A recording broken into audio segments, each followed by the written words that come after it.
さん、何事もなくてよかったっすね。何事もなくてよかったっすね。なんかね、2つねえ、ピカピカしてたもんね。慌ててきたんですよ。ねえ。どうも。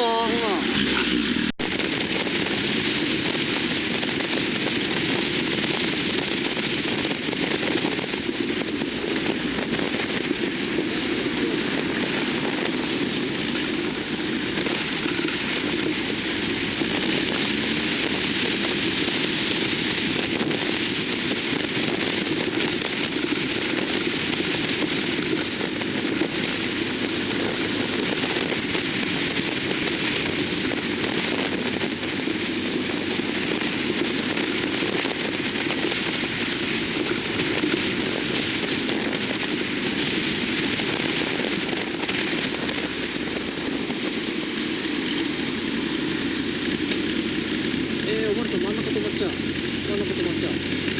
並べない。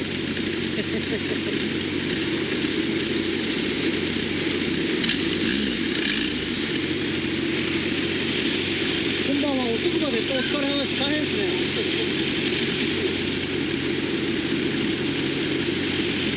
あれ、今日もしかして4日に一度回ってくる夜勤の日ですか？それとも、ああ、そうですか。ああ、よかったよかった。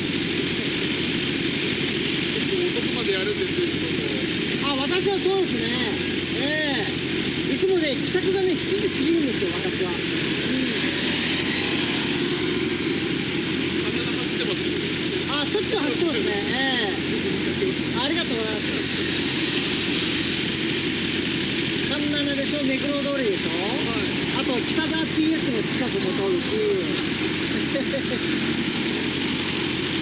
じゃあ、お仕事頑張ってください。お願い、気をつけてやる。はい、どうも。